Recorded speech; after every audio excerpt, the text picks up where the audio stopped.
For centuries, China's economy relied on farms and villages, not factories, entering modern history without industrial power or global manufacturing dominance today. Before the 20th century, production centered on subsistence agriculture, household workshops, and local trade networks serving survival rather than industrial expansion national. Although Imperial China pioneered paper, gunpowder, and textiles, these inventions never evolved into mechanized factories or coordinated industrial systems at large scale.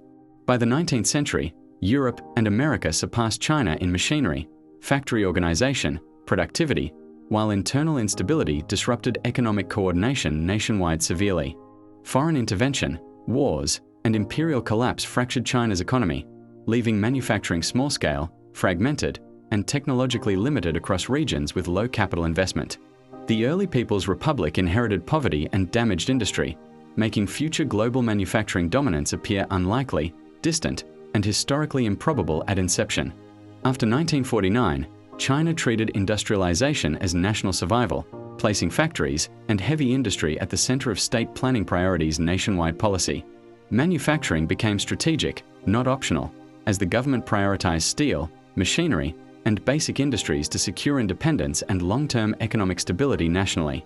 Centralized planning mobilized labor, capital, and land toward factories, industrial zones, and infrastructure, even when efficiency and productivity remained low nationwide efforts.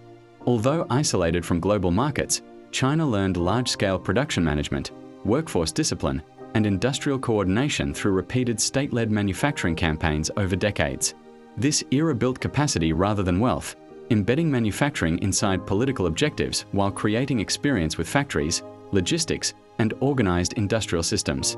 Though inefficient and costly, early industrial foundations established manufacturing as a permanent pillar, shaping future reforms instead of delivering immediate prosperity nationally.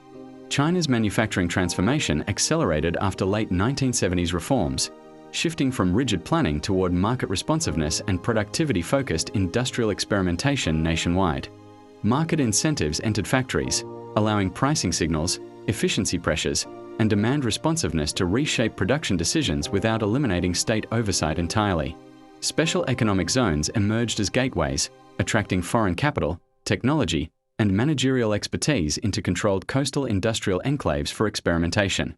Manufacturing shifted toward exports as foreign companies relocated production, integrating Chinese factories into global supply chains and international logistics networks. Factories became training grounds where workers learned quality control, logistics discipline, and industrial skills necessary for large-scale competitive manufacturing growth.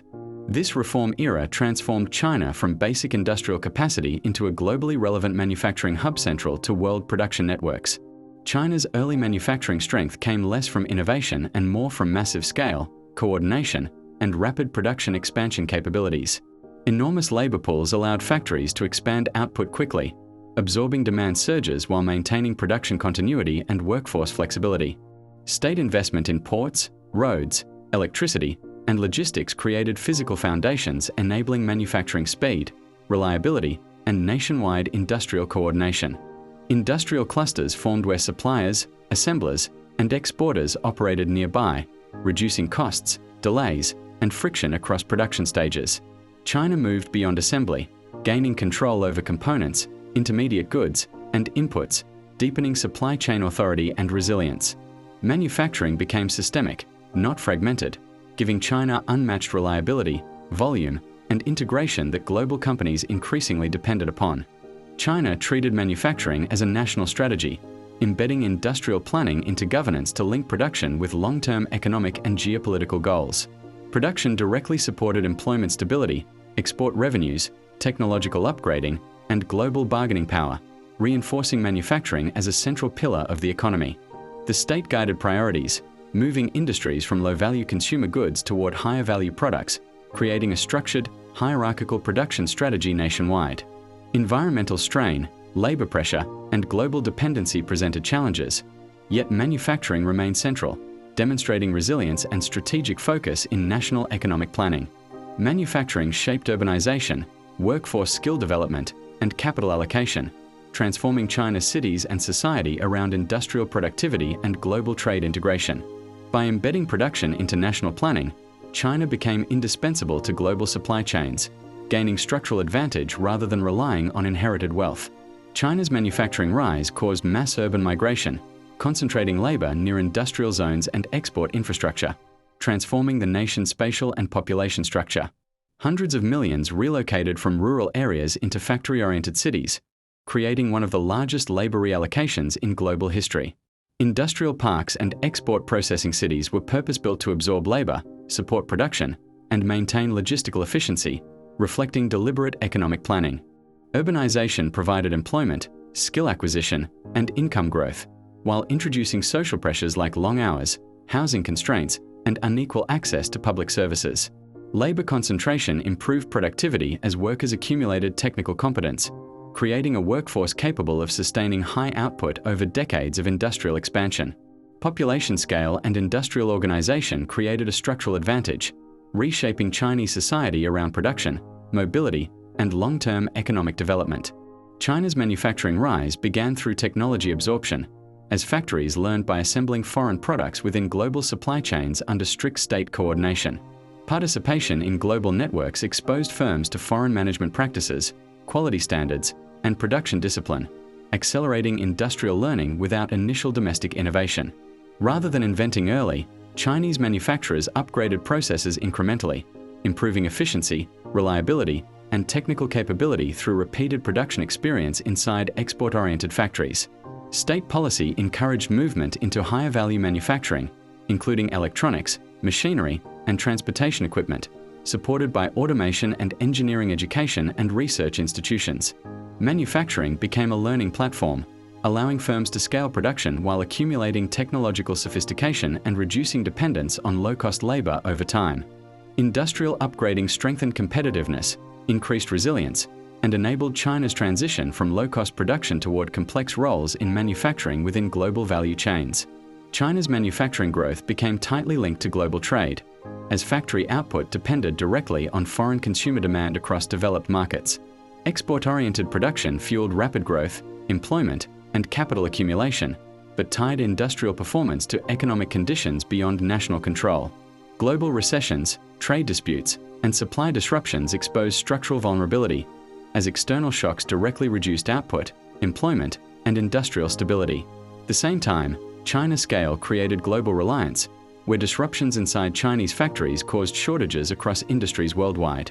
Manufacturing thus became both vulnerability and leverage, granting China influence while exposing its economy to external political and economic pressure.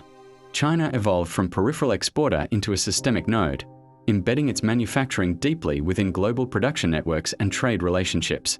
Despite dominance, China's manufacturing model now faces internal pressure as rising wages gradually weaken its historical advantage in low-cost mass production. Environmental limits increasingly restrict unchecked industrial expansion, as pollution, energy demand, and sustainability concerns challenge traditional manufacturing growth patterns. Overcapacity in certain industries compresses profit margins, strains balance sheets, and increases financial risk across manufacturing-linked firms and institutions. Demographic shifts, including slower workforce growth, reduce the supply of labor that once powered China's labor-intensive manufacturing expansion. Global competition intensifies as other economies develop manufacturing capacity, diversify supply chains, and reduce dependence on Chinese production. Manufacturing power now depends on adaptation, as China must upgrade quality, automation, and sustainability to maintain long-term industrial strength. Manufacturing is not merely a sector in China's economy. It forms the structural foundation of its modern economic identity. Through production, China reshaped labor, cities, trade relationships, and global influence, transforming internal organization and external economic positioning. Unlike economies driven by finance or consumption, China's rise was built through organized industrial output at unprecedented national and global scale. Manufacturing generated skills, infrastructure, and systemic capacity that extended beyond factories, shaping how China engages economically with the world. As pressures rise and transitions accelerate, manufacturing remains central to understanding China's resilience, limits, and future economic direction. To understand China's power and challenges, one must understand its factories. Subscribe to follow how this industrial story evolves next.